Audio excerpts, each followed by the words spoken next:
I'm going to leave her running. Hopefully she does not do out again. God willing, hopefully she will not do out again, because I really get really annoyed about that she does do that. And, I mean, I only had her for just under 2 weeks, and she's having this issue on the track is telling me something. So what I'm going to do, I'm going to stop her for the moment, and I'm just going to temporarily put her on another locomotive for her while she's running around on this track. I'm going to give her wheels a clean. I think part of it's to do with the wheels that are a little bit oily, and the pickups, well, pickups are a little bit fussy, I think. And I don't know, think it's to do with the wiggles on the locomotive itself, but I think what it is just the track is so oily, and I don't think it's the train itself personally to blame, but I think it's my track work is not great. But if you can find a way to save your locomotive if the curves like that happen, I think personally if I have to do something about this loco, I want to make sure I put barriers up.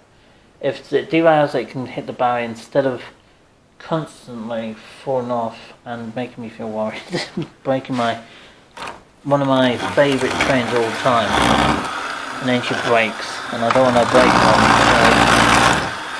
So she needs to have her power as well, power to all the wheels to be able to make her run really well.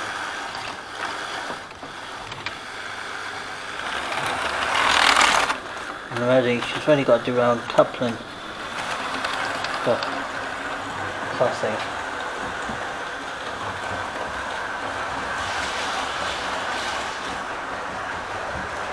She's a nice train otherwise though. Apart from that one weakness in her, she's slowing down a lot more too. Which that's what I have noticed recently in this locomotive, is she does slow down a lot. Now I don't know if that's to do with her coupling system, or I don't know if it's to do with her. And yes, I know a lot of people say, well, you sure ought to be a little bit more careful with your trains. True. I am trying to be careful as possible I can with the locomotives, but it's not always easy, especially when you've got a train. It likes to fuss and whine about these things on a regular basis, about pretty much about everything. I mean, this train does whine. Since I had her, she's been whining quite a lot about things. So, I never had a train as fussy as this. Maybe look how fussy she can be with her running performance with her carriages. Otherwise, apart from those issues, you're really just not a bad train. It's just those minor flaws with the unit has made a little bit a disappointment. Would I get the single wheeler? Or the Canon doing a single wheeler? I'll probably get one and see what it's like. Would I get another HST? Well, probably in time, but again, if I got the same issues like this one's been causing me, I think I want to avoid buying too many of them until I got my layout properly set up, because I don't want spending a fortune out on these locomotives, especially because these locomotives, as you know, they're not cheap, and that's the key thing about trains like this. They are not cheap. They're not cheap to run, they're not cheap to buy, so they are very, very expensive. They're not expensive enough to make you go bankrupt or anything, but they're not cheap. The best way to buy one, if you want one, is to save your money up, birthday and Christmas money up, and buy one for your birthday one year. And just run it on a layout. It's flat to the ground, and at least with the chance of when the train does derail, when it's really floating really low to the ground during the test run, means that you have that sort of feeling about it, see if there's anything that's going to go wrong with it, and then that's the best way to see if there's any way we can solve the issue from the start. Like now, I've just got an issue with those others.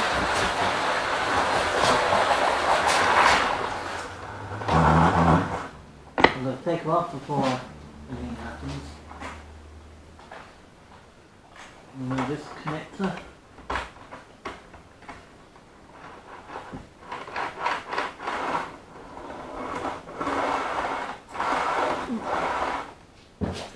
That was fine. But no dirty nose wells. There's a little bit of grime, but it's very little. I think it could be the training car wheels. Could be. So I'm going to have a look at next. And we have got those issues of flattening things in the back, so that one hasn't fallen out yet, which is nice. I just want to move these things around to keep them away from the bogey, because I don't want the bogey being caught by it. Oh yeah, checking the wheels. There's no wheel grime there, but there's a little bit of dirt around the wheels.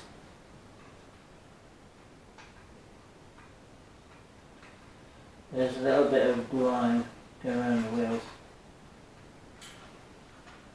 So what I'm going to do is take the wheels off, give them a bit of a quick clean, and yeah, I'm going to give them a quick clean and then we'll get back on the track. So I'm going to have to wiggle them out nice and gently. Oh, what's that?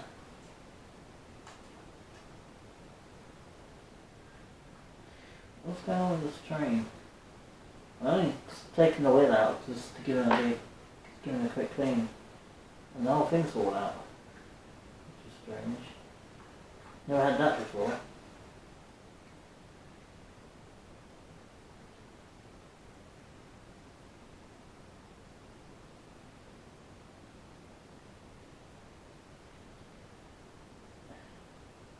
Let's cut on this.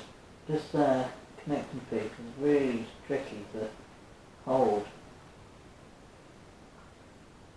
I mean, literally, it is a fiddle or a pain of bum to connect it back into the unit it needs to be.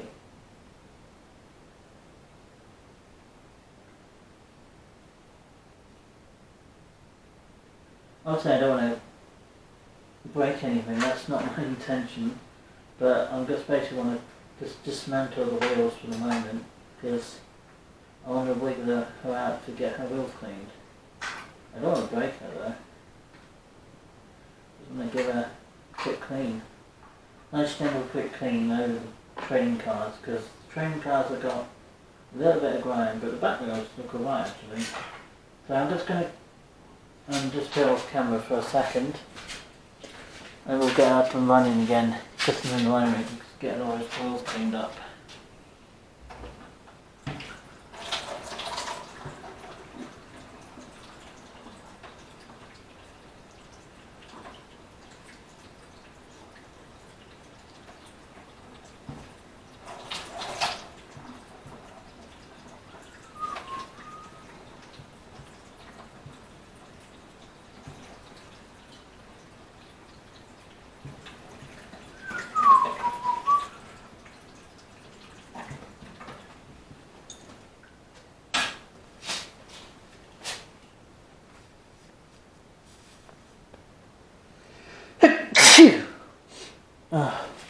Sneezing a lot recently. I just got a cold. It's because it's cold outside and I get sneezing at this time of year. It's a general thing people do get a lot when it's really cold in the year. Just pop those wheels. I mean, what gets me at really, the design of this wheel set, is that the fact they are really difficult to get in. I mean, they're actually really difficult to get in because they're right in front of the axle. So the way to get them in is a real pain in the bum. Just so low down to the connection. And that's the trouble because, well, it's more of the trouble is because it's the angle to go at. And pushing those axles, which I really dislike pushing them in on a loco at this price to do that on. I mean this is supposed to be one of my top favourite locos, and I really dislike putting this connection back into place. It's not a connection, so it's not so much that, it's just pushing the diamond back into the right area. Which is why I'm trying to be so careful. And I'm going to show you what I mean, guys, because this could happen to you. You might not get the unfortunate of that, but I'm basically going to show you why the other motor unit is running. Kind of pull the train.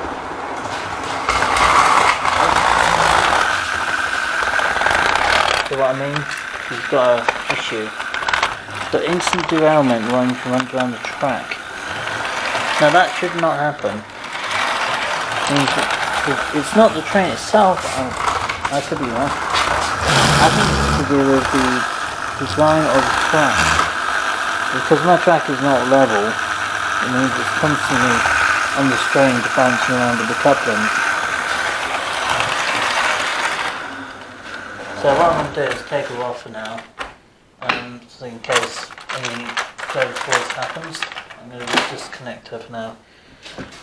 And now I've got the issue of putting this wall back into the line. And I've got to push a little bit much on it, because obviously where it needs to sit right in the line where there's scenery tips are, which means that I've got to push it so much to get into that area. And right now what I just did probably wasn't the smartest move to do, because now there's a bit of coupling, two couplings pieces holding that wheel in place. Now that's probably